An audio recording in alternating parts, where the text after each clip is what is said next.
My bank account is officially mad at me, but my black soul is thriving.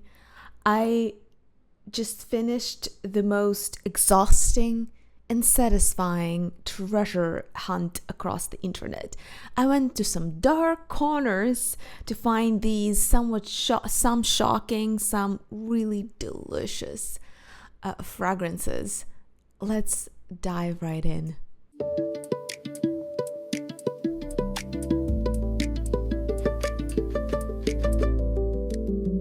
Let me preface that by saying I am not above bribery, so if there are any perfumes that you would like me to review on this channel or something that you would like me to compare with something else, the address is down below. And I absolutely do accept blind tests and challenges, different kinds of samplers that you're done with, but you would like to hear my not so professional opinion and definitely not so humble. So yeah, with that preface, let me show you what I've got. Most of these perfumes, with few exceptions, very few exceptions, I bought blindly because there's nowhere for me to try them. When I can, I try to get decants, which I heavily recommend you do join that part of community as well. But even with that, it's not always an option. So the first one was semi-blind buy, and this is Gucci, a Chant for the Nymph. First of all, I've never bought Gucci, the boutique Gucci perfumes. So a few words on the packaging. This is a hard cardboard that it's a minor point, but very satisfying to see everything in one color. As you know, like a lot of perfume packaging is either composite, like plastic plus fabric plus engravings, cardboard, different types of paper, and it's not, even though the potentially materials are high quality, but the way it's all put together is not necessarily smooth. Every corner of this cardboard fits into the theme.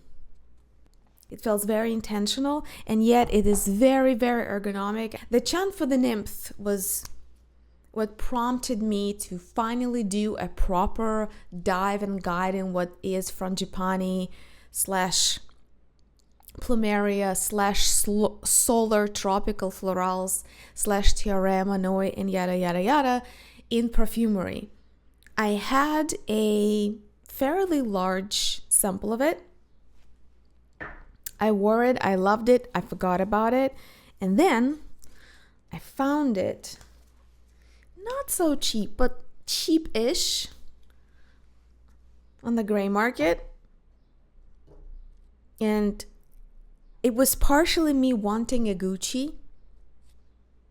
Who can relate to the feeling? I don't have a single boutique perfume by Gucci. I am lying. I do have one. Here it is. But it's not a perfume. It's a perfumed oil.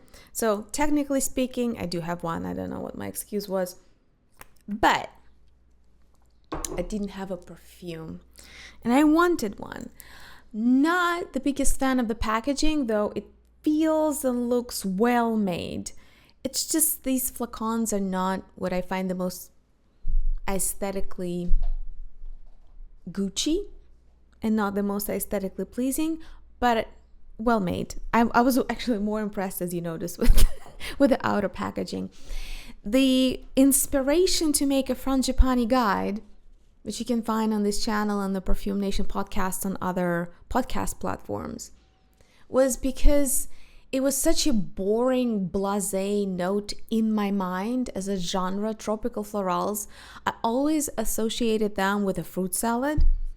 And it was the beginning of me reevaluating my own perception of it, because there's so much delightful, sappy, honey, waxy facet to this Frangipani that it kind of reinvigorated my interest in it. That said, if you've ever come across the Serge Lutens Le Comptus d'Encagé, hope I'm saying it right, that is a brother from another mother which you can find cheaper full price and cheaper on secondary markets. And I also saw some on Mercari that people failed to appreciate to its full glory, and I may or may not buy a backup. The Serge Lutens version of Frangipani, to me, is very close to Gucci for a much more comfortable price point, with one notable diversion. The Gucci, the Nymph one, goes into this powdery pollen honey route a little bit more, even though tropical florals, like, watch the whole guide. I go into details of all the facets of what tropical solar florals are composed of, including Manoi, Tiare, Frangipani, Plumeria. But here we get a bit of a gourmand with the pollen honey facet that plays, I think, equal parts with the tropical solar. And in the Serge Lutens, let me hold the bottle so we're more clear. And in Serge Lutens, you get a cyanide almond note instead of the honey pollen. It really depends on just what are you in the mood for, what you're in the market for right now. If you're all the way through into gourmands these days, I would blame you. This is the era of gourmands, the 21st century. Baby Chant for the Nymph is a worthy treasure to hunt down. Or try a generous decant, and I'll leave a link below so you know what, like, if you're willing to commit to it. I must say, with fragrances that are that full of character, like think solar tropical florals plus sweet desert pollen and honey, theoretically speaking, 5 ml is all you need to spend the summer with that affair and move on. If you're looking for just give me some Frangipani with something interesting, I'll be fine. I would go by default to Decamtu and Kaji. It's a very believable Frangipani scent. It's just how well do you tolerate or enjoy. I personally really enjoy cyanide type of almonds, and Serge Lutens does them to the T. Almond is a very popular accord in Serge Lutens lore, and they do it in a dessert-like fashion, which is Rahat Lukum and maybe some others that I can think of right now. The Tour Noir maybe. And the cyanide, muskier, somewhat stringent almonds, that probably the most famous one is Louvre. And something of that kind mixed with Frangipani and Le Camtu d'Encagie. I love them both. These two facets that diverge them are interesting enough, each in its own right. But if I had to pick one, I would just pick the one that's more affordable. That said, no regrets. Moving on, this guy was sheer hooliganism on my part. Franck Boclet is one of, I think, a severely underrated, affordable niche brands. You have to say them together, affordable niche, because they're clearly fragrance brands fragrances you can buy for $5 to $15, some at the gas station, some at your local Target, some in TJ Maxx, some are spread through Ulta and whatnot. That said, when it comes to affordable niche, something that has a little bit more thought behind it, a bit more conceptual marketing, and still stays within the comfortable range. And what is a comfortable range these days? Hard to tell, but I would say between 50 to 150. I would say that's an affordable niche. Everything above 150, I wouldn't call affordable by any stretch of imagination, no matter what concept is behind it. Maybe that's just me, but perfume really doesn't cost that much to produce. And even if it did, I'm not sure we would all smell the difference. Anyway, Franck Boclet is one of those brands I'm always curious about. But similar situations, like with many niche brands, there's no place to try it. I'm not exactly sure what their marketing strategy is. They're not very connected to the fragrance reviewer community to my knowledge, so I have neither personal channel of contact with them, no through the cloud of all of the perfume reviewers in our community. So every time I buy something from them, it's truly by chance. And I'm sure you're looking at this beautifully designed perfume card and not seeing anything out of ordinary. I would say that was one of the most predictable and boring pyramids one can see on the internet these days. Nevertheless, the bottles don't look the most expensive, if I'm completely honest, if I'm frank and candid here. But what's good about Franck Boclet is very reliable and user-friendly perfume formulations. To me, they're in the same realm as Carner Barcelona, that I put a little bit above because of the packaging design and sometimes the title and the concept design. But generally, for the juice itself, the things that you smell, Carner Barcelona and Franck Boclet make very wearable, cool, yet easy to wear perfumes.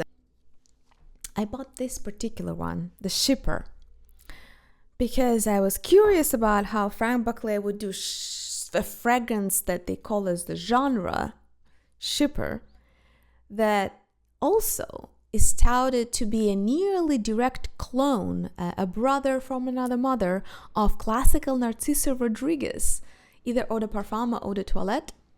And not only I have that in a limited edition with the puff version.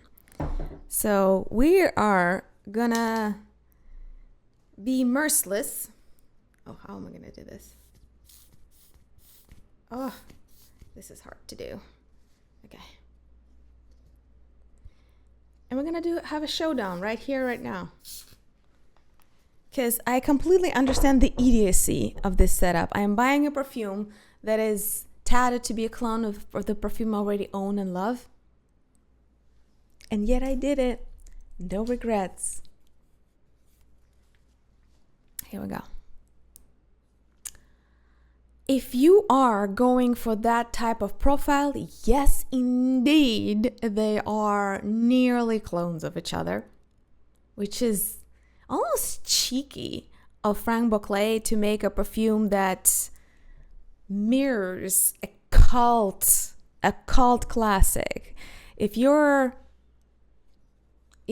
haven't been around for the release of classical Narciso Rodriguez, just know it is as iconic as Opium by Yves Saint Laurent from the 70s, as Dior, I think it's the 80s, as those mineral Davidoff Cool Water, CK1, Calvin Klein. The Narciso Rodriguez defined the early 2000s. It was the musky, the sexiest perfume well over a decade. It had noteworthy nemesis, but still. So to make a clone of that and call that by a completely another name, because if you've ever tried Narciso Rodriguez, it's anything but Chypre. Like, why would you call that a Chypre? That will remain a mystery for historians to uncover. Nevertheless, if you are going for the BAM factor, I would say the classic Narciso Rodriguez still unparalleled. The packaging, the pyramid, the longevity, the overall effect for a affordable designer perfume, something you can find anywhere, including half off on various gray markets. This is a no-brainer to me. Also, you get to experience a blast of olfactory memory, a collective cultural memory that it represents. So, no-brainer. However, if you love that genre in general and you don't mind to play with slightly different variations, to me, the Franck Boclet Chypre is a rose water version of that. It feels a little bit more like if this is a bright pink satin, as a fabric. This feels like a soft, thinly weaved light pink cashmere. Certain notes have a little bit of a prickle, but everything is still this puffed up, sensual, white floral musk cloud. And it feels like a rose water more than the dense, I wouldn't say syrupy, but dense fluid motion of Narciso Rodriguez. It's that light prickleness and cloud-like softness compared to the original Beast Mode Narciso Rodriguez that gives it a bit of the cheeky charm in my book. I will wear it. I enjoy it. I think this is an ingenious accord that was first, to my knowledge, revealed via Narciso Rodriguez and then has been endlessly reproduced, twisted, and molded into other forms of it. It's an iconoclast type of an accord that's worth trying, whether you will wear it or not, just to be aware that it exists. Do I recommend Franck Boclet Chypre? Yes, if you already love that genre, but there's not much of a, it's not that much of a diversion. I'm out of excuses. Let's move on. Okay. This is my guilty pleasure. I do like weird, imaginative, rare bottle designs, but I like them from esteemed names, or at least conceptual niche houses, because if you really want to look at the possibilities that bottle design can offer, Middle Eastern clone market or affordable Middle Eastern perfumes, that's where it's at. I've never seen even more imaginative in all types of genres: good taste, bad taste, cheeky, covered in gold, campy, minimal, whatever your heart desires. You will find a Middle Eastern perfume that is perfectly bottled for what you're looking for in a visual design. It's much more rare these days to find truly interesting, unusual bottle design in the world of designer and niche fragrances. And people often say that to have a pretty bottle design, you need to be able to afford it, and this costs so much money. Yes and no. Like, you look at the Middle Eastern affordable perfume market, yeah, it's questionable what is inside, but you cannot blame them for lack of variety of packaging. So I'm not buying it. So every time I find something like this, I'm very especially drawn to it just to see how well it's made. I already own 2 perfumes by Trussardi, their boutique line.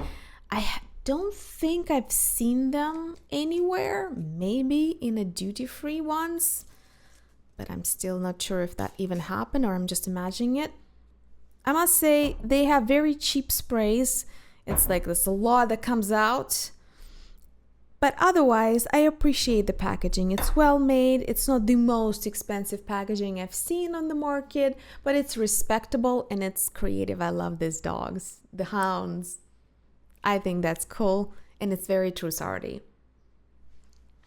I was really nervous to buy my 3rd one because this prominently features anise and a bunch of other spices or spicy herbs. And ever since Lalita Limpica, this licorice plus anise combination makes me think of medicinal liquids that I was forced to take when I had a cold as a child. Not the best memory.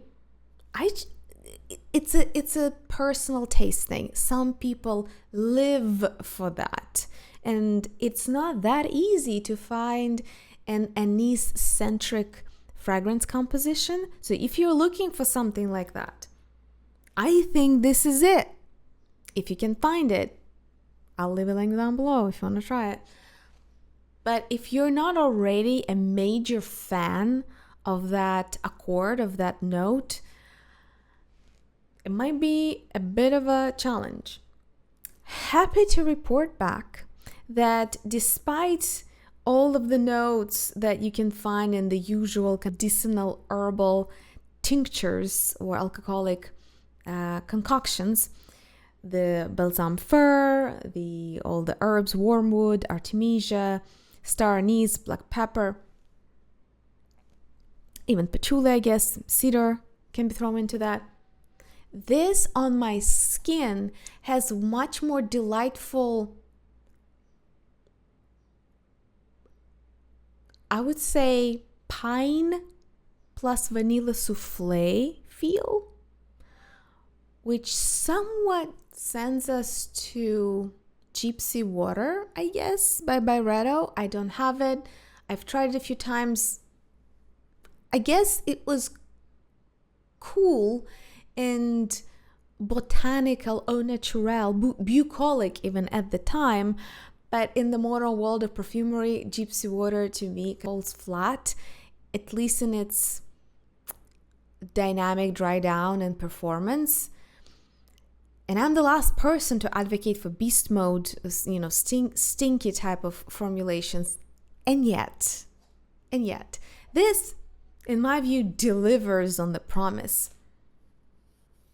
There is certain softness and roundness that I presume is brought in by vanilla. And I guess bilanis, which is a synthetic molecule that smells like undetermined white florals.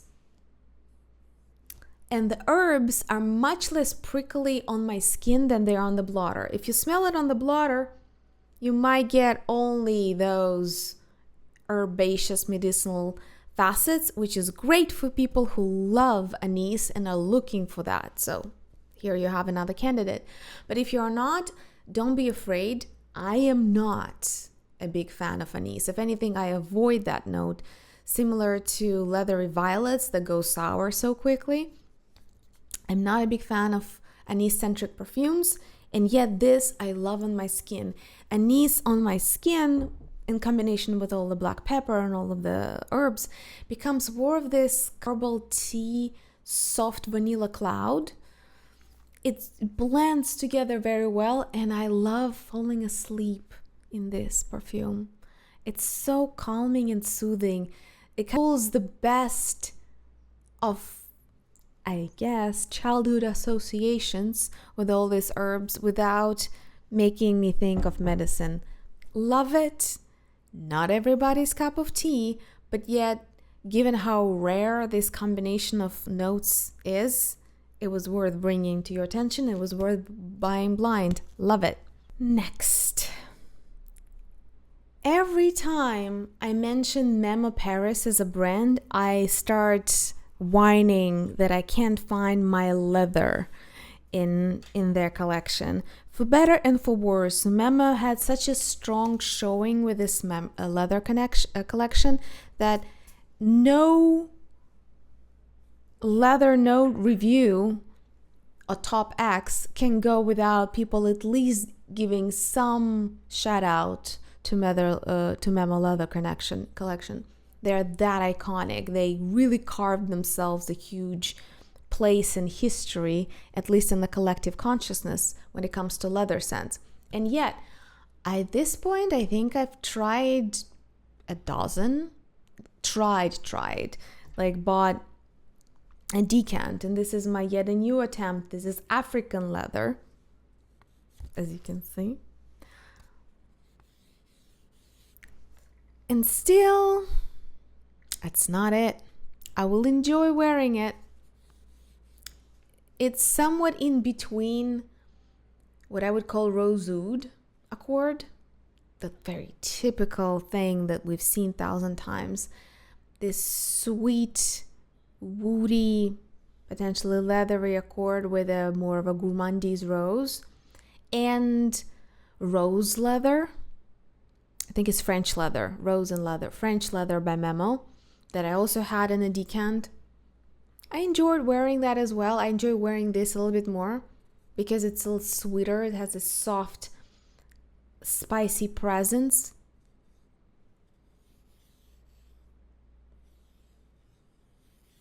It's a sweeter, more gourmandise type of a rose. But somehow it's not memorable enough. It's not special enough. Maybe the collection didn't age very well. Maybe at the time that was revolutionary. But it's still not it for me. I would not call it a signature leather scent. That's something that I will wear when I need a sweeter leathery scent that does not really smell like leather, not in my opinion. But you just want something comfortable, professional, quality scent. I would call it quality scent that is not very easily identifiable and not very memorable. Will I enjoy wearing African leather? Absolutely. Will I buy a full-size bottle? Absolutely not. And talking of brands that I constantly whine about, here is the next one, which is like the opposite case. The brand that I try to ignore, Heretic. But every time I get a decant with something that they created, I was like, this is so good. And it's only the ultra minimalist, primitive marketing that they do and the packaging that stops me, to be honest. Well, I guess it's not that well known, so I wouldn't say the Mercari is flooded with half-finished bottles that I could snatch half price. So there's a bit of a supply issue there. And yet, it's right there on the border of affordable niche. I just wish there was like one more factor that I could grab on. A more interesting concept, a more interesting packaging, a little bit more of a storytelling or presence in the community. Or cheaper pricing or some travel sets. That would be nice. Coeur Noir is also a leather without a leather. I put them close to each other together in this haul because to me, they speak the same story. Labdanum, which is a rock rose, it's a plant that's sappy and that does smell reminiscent of a leather accord. I have 2-part deep dive into leather. You'll find all kinds of recommendations, the way that you can manufacture and become friends with the leather as a genre in the perfumery, because that was a hard entrance for me. I was not a big fan of leather when I saw it in the pyramids until I found fragrances that did that abstract genre in the way that I relate to. I'll leave you to it. You can just go to the channel, type in the search leather, and you will see the guides. So this is leather without leather. That's what labdanum usually is all about. If you see it in the pyramid, it's going to be leather-ish, but in a way that doesn't bring any smoky, burnt, or rough aspects of leather accord. It's a delightful, slightly smoky, wearable, resinous scent. Simple, but interesting. And as I said, it just lacks one factor. That if there was one more thing to this as a whole, I would be like hardcore wanting to buy it. But this is one more Heretic scent that I will enjoy wearing it, that I have no regrets for trying it, but I don't think I'll buy full price. And to contrast us nicely from super modern minimal niche to a heritage brand that is trying to withstand the currents of modern perfume market, Rancé 1795, as far as I know, it's when they established themselves as a fragrance house. As usual with French perfumery, they always make some homage, some reverence to their connections with French aristocracy and Napoleon Bonaparte. This is no exception. This is Hélène.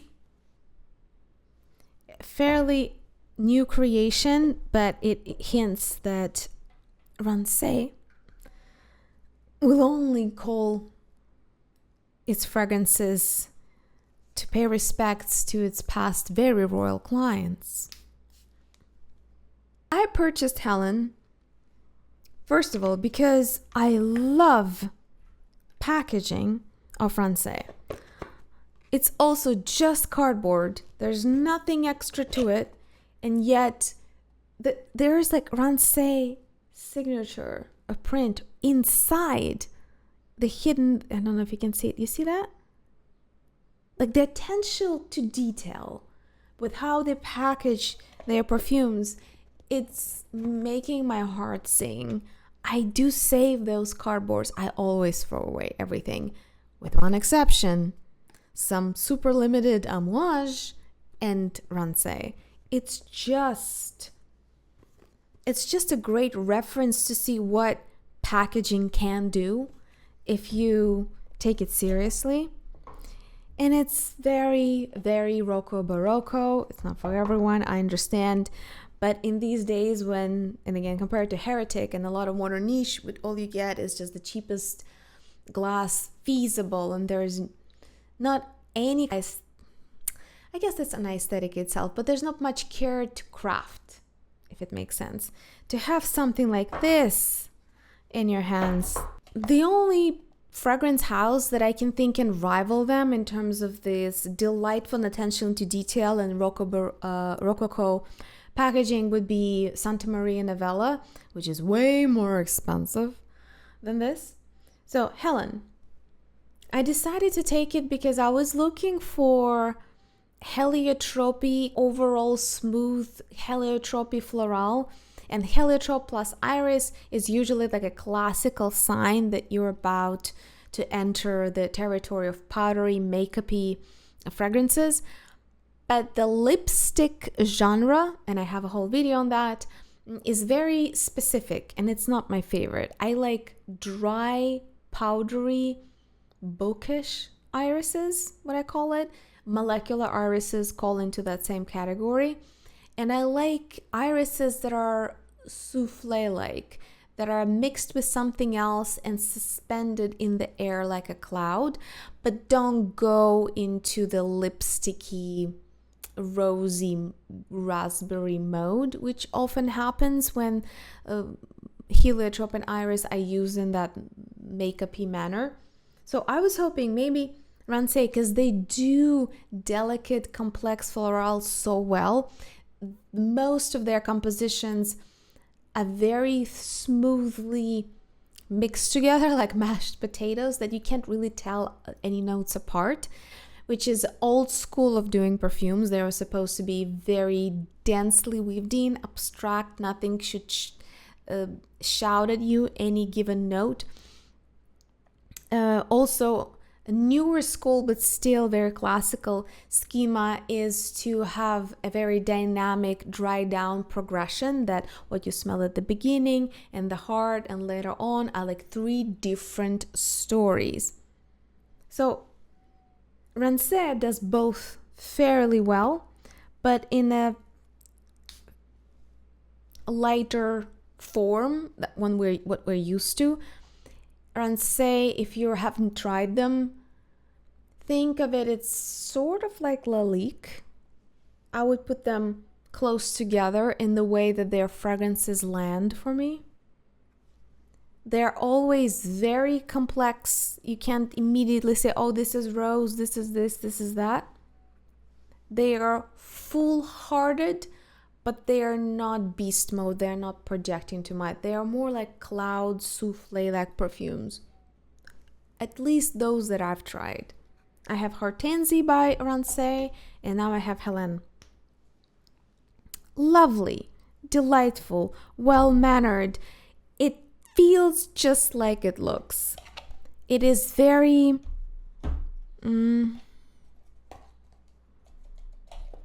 South France, like having a little mansion in south of France. It's slightly flirty and decorative, but it's not a diva. Oh, this one has a story attached to it. Elizabeth and James, now discontinued, to my knowledge, brand that was all owned by Olsen sisters, who are formidable titans now in fashion and beauty industry, especially fashion. The Row, and now at first barely known insider high fashion brand, then coveted new age FOMO type of high fashion brand, and now more scandalous and a bit too exclusive for its own good high fashion brand. There's a whole story there too. Their attempt to enter every Sephora, every makeup store in the world was fairly successful, and Nirvana, they had Nirvana Black, they had Nirvana White, but to my memory, when I was still a beauty influencer part-time, the most best-selling fragrance they've ever had was Nirvana Bourbon.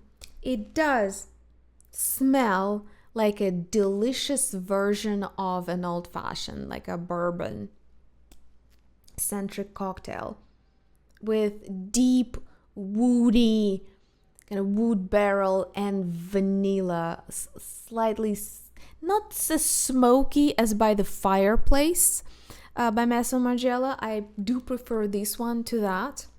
When you're thinking of delicious woody fragrance, everything is just right about it. And despite its featuring tuberose, which reliably used to give me headaches, I don't feel it here. If it is here, it's doing some kind of supportive, vivacious role just to bring to make the fragrance brighter. But I don't smell tuberose at all. So if anything, it's maybe playing a structural role, a supportive role, maybe it adds body. I don't feel it here, and I usually am sensitive to tuberose. So in my book, it's good news. It is the best Prohibition era cocktail in a bottle, if you can find it. And here comes the tragic story.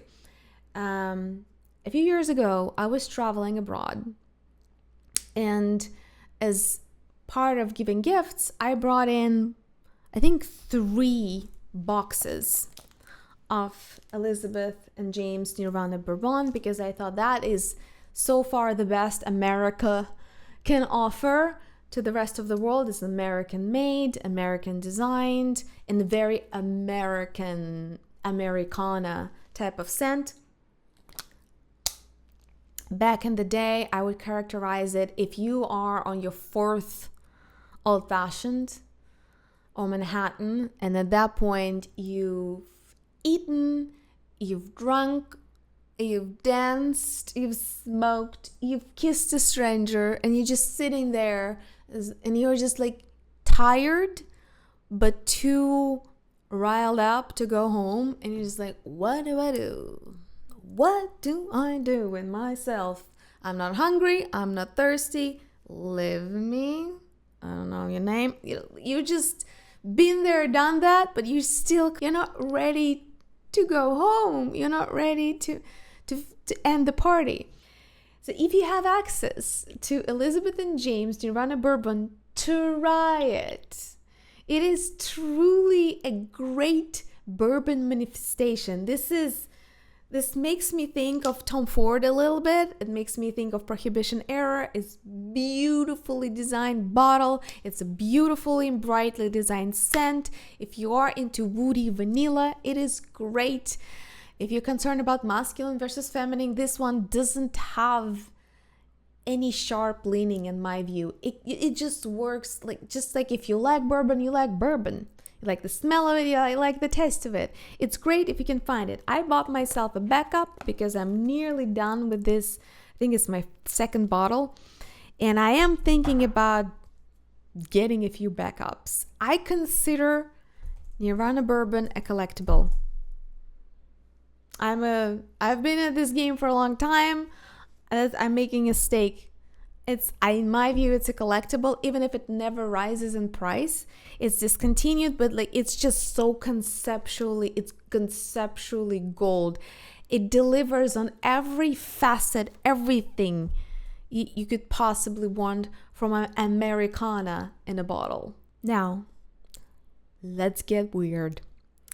I have been circling like a shark around this fragrance for the longest time ever. Polish Potatoes by BOHOBOCO. Not only vegetable gourmands are the shit right now, like the it. Unusual, twisted. There's nothing more twisted than a vegetable gourmand. And I can make a whole video dedicated to the genre, and we can talk about the wearable and not so wearable examples of that genre. There is a few if you start digging into it. I could not point to a more prominent hero star of this moment. Not only it is called polished potatoes, and I do love potatoes in their every facet and form. I was raised on macaroni and bangers and potatoes. Wow. How do I talk about this? BOHOBOCO, I think, is worth our attention for at least two notable reasons. It's a affordable-ish niche brand. They're not trying to go crazy with $400 bottles. They're independently owned, to my knowledge. Correct me if I'm wrong. And they are founded in Poland. I think this should be their flagman, their signature perfume that they should push everywhere. It's so unusual, and it so fits into their brand lore. They also have magic mushrooms. I would love to try them. If you happen to have any samples by BOHOBOCO, please share. I'll leave the address below. That said, polished potatoes. The velvet cup. I'm not sure if this is a good or bad idea, but it's there too as an interesting accent for packaging. The color is truly the color of the most elegant dirt I've seen. The soil tincture, the earthy notes, I think is what really delivers on the potato aspect. When we talk about potatoes, I think is these earthy soil notes. I presume jasmine is used, which can be purely synthetic accords that are inspired by headspace of what wet soil smells like. But there are also tinctures you can make of jasmine, which is suspecting this wet, mossy, whatever organic mineral matter that a piece of soil, a little bit of soil contains. They can be suspected and processed in alcohol-based solvents, I presume. And then through filters and purifications, you can get jasmine and a soil type of accords. I think that's what really pulls this toward potatoes, recognizable boiled potatoes. That said, the first time I wore it, I was negatively surprised. It smelled like fake synthetic soil to me. It was effervescent. I tried to wash it off. I couldn't. It definitely had longevity, but not in a good way. Some time passed, and then I decided to put it on again. It was much warmer. It helped it open up faster. The more I wore it outside in the heat, the more everything blended together, and I no longer felt that shocking chemical, this mineral accord or accord of something rotting, like a rotting vegetables, but I felt a cloud of everything together, because they also mention labdanum, honey, benzoin, amber, vanilla, all of these classical gourmand notes, very base notes, right? They're heavy, they're dense, they're smooth. They're somewhat spiced up, so to speak, with piney herb, vegetable / soil notes. So the blending gets better in heat, in my personal opinion, at least in my experience. And when you're in the cold climate or in the cool room, that's when it can be somewhat unpredictable, and it depends what do you perceive? This is the one that I would heavily recommend you don't buy blindly. And I think the name says it all, the trend says it all. If you like to jump and just get things for the, like as a gag gift or for the sake of fun, sure. But you might end up with a fairly expensive bottle that you'll never wear again. I would treat this as a study and definitely give it a trial to see what do you perceive. It is very, very individualistic with notes like that because they're trying to create a perception accord, baked potatoes, with aroma chemicals in a way that still makes it a wearable perfume. It grew on me. I changed my mind. As I said, at first I was shocked and sadly dissuaded. I let it stand for a bit. I wore it in different climate, in different setting, and I was again pleasantly shocked how wearable it actually is. Is it something that I need 50 mils of? Is it 50 or 60? I think it says 50. Whew. Can't say. Made in Poland. I think that's cool.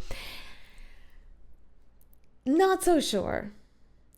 I justified it because it's a trend, because I'm curious, because I knew I could show that to you and I could share that with those of you who want to partake in the trend. That mission I hope we can accomplish together. I'll leave a link below. Whether it's really something that you must try and must buy, I wouldn't say so. Soil accords, in my view, are or at least should be considered as experimental and idiosyncratic as oud. I am genuinely surprised how willingly people throw themselves at oud accords, because that's not for everyone. Definitely not. But if you are an oud person, maybe this is just nothing for you. You know, small potatoes, literally. You tell me. Just to check how crazy they really are, I went for something a little bit more classical from them. It's an earlier work, Vanilla Black Pepper. They were trying to jump on the niche train with now classical 3-note marketing, which was popularized probably largely by Jo Malone, but it was a trend before Jo Malone came to every corner of every store. So that was a classical thing that nearly all niche brands started doing at some point. I'm fairly sure probably L'Artisan Parfumeur was first to the game with that concept, but nevertheless. And the Vanilla Black Pepper, I am still on the hunt for the best black pepper fragrance. If you have recommendations, please leave them down below. I have been very impressed with a few fragrances, but nothing quite grabbed my heart. Neither did this. Very comfortable, nudie type of light pepperish vanilla that puts it close to Dirty Vanilla by Heretic Perfumes. Actually, their earlier work does remind me a lot of Heretic. It's friendly, pleasant, non-trivial, but also not very complex. It's very literal. Some woody notes, some light pepperiness, some very comfortable, barely noticeable vanilla. This is not a gourmand. This is not vanillin. This is not whipped cream. This is not custard. This is just a very soft, well-mannered, skin-like nudie perfume. I will enjoy wearing it. I'm not sure I would buy it because I would want a more pronounced or a little bit more spirited black pepper perfume. Honor for men, the white bottle, used to be my go-to black pepper. No longer. I get tired of its base. Screechy amouage old bases are not for me, even though they make amouage what it used to be known for. What's left? Classical Comme des Garçons pepper? Maybe. I'm curious about Black Pepper by Mantal. If anybody's willing to share a decant, I'll forever be thankful. But otherwise, I'm not quite sure where to go next. This is great. I'll wear it, I'll enjoy it, but I would put it more of a everyday nude, just comfortable, elegant perfume that doesn't have much of anything, but just spray it and feel like you put some effort. And that's about it. I am so excited for the other two that I have to show you. We're gonna end with a bang. Somebody was underappreciating their bottle of Tom Ford Rose Exposed. I got it actually fully packaged and sealed. I got it secondhand from Mercari. I guess somebody got a gift and they didn't care for it. Luckily, this one was real because Tom Ford, Amouage, Byredo, sometimes Frederic Malle, and apparently Maison Margiela are often faked on Mercari and secondhand platforms. Beware. So it's very dangerous to buy Tom Ford secondhand. It is very often a fake. I got lucky. This is real. Rose Exposed is a controversial rose, something that Tom Ford used to be beloved for, known for, appreciated for, something that they, I feel, have departed from for quite a few dozens of releases. This is such an inconvenient, punchy, punk. If I had to give this rose another name, I would call it a punk rose. It has a lot of diffusion. It has a lot of dry but vivid expansion. You know, some perfumes have this syrupy, chloe feel.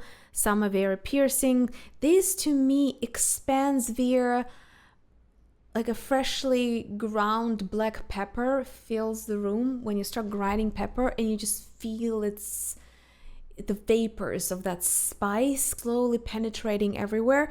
That's how Rose Exposed diffuses. It has this bright, slightly dusty, spicy, dry expansion to it. And it is very correctly rumored to be a slightly reworked clone, younger sister of Rose de Russie. Oh, let me show you the pyramid. By Tom Ford. Rose de Russie got pulled off the market, and I got lucky that my subscribers have sent me a half full, and that's how much I used so far, half full travel size of Rose de Russie that she didn't appreciate much because it has so much character. It's so loud. It has so much presence. So, for those of you who are still not sure if it's worth hunting down Rose de Russie versus a widely available Rose Exposed, I wore both of them. I love both of them. They are so closely knit that I dare say, unless you are a hardened fan of Rose de Russie, you won't be able to tell a difference. I dare people just smell them blindly and be able to tell a difference. However, Rose Exposed has a slightly different dry down. Ever so slightly different. It's a little more conventionally rosy and smoother.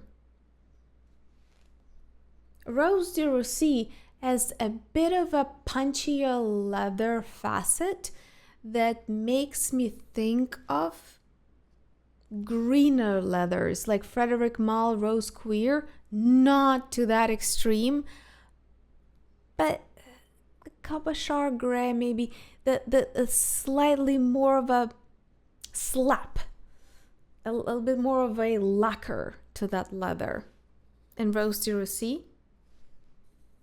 While Rose Exposed is more manicured, it's slightly rounded around the corners, which in my view makes it more wearable for most people without completely castrating it out of its punk character. If Vivienne Westwood ever wanted to reimagine its perfume line, I do love Anglomania. I do have a vault of Anglomania perfume, and you can find it, the link to it down below. That comes close, but I think this is more fun and this is more contemporary actually than Anglomania. If anybody would deserve to produce this, it would be probably Vivienne Westwood, because it combines both aspects of this pink romance. It has a lot of passion, but it's dry and spicy and it's loud. I love Rose Exposed, but a couple of times I went to bed with it and I nearly choked. It was too much. You better be moving if you're gonna wear this beast. You better be moving, and better to be moving outside. It's glamorous, it's punk, it's a rebel. Amazing creation. But it's made to be moved in dynamics, maybe outside, or if you're not static, if you're not sitting at the desk, it can really suffocate you a little bit. It has a lot of character. And I strategically saved this perfume to be the last one, because once I touch it, once I spray it, even against Rose Exposed, there is no salvation. There is like no escape.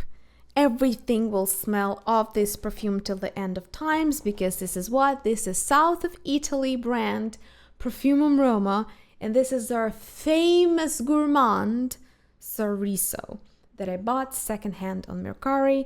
Very grateful for this opportunity, because they are not cheap. I do not need to even open the bottle, because it just fills the space. The characteristics of Profumum Roma that's worth knowing if you haven't tried them yet is that they're almost oily. They are very dense. They feel oily to the touch, and they have magnanimous longevity. They just stay, but not in the technogenic chemical way as a lot of modern niche.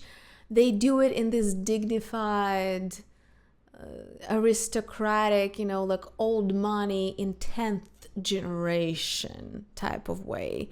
It's the heaviness and substantiality of how they make their perfume compositions. I don't know how natural they are to that end. They smell natural enough, but they have this depth and richness and dignity to them that lasts forever.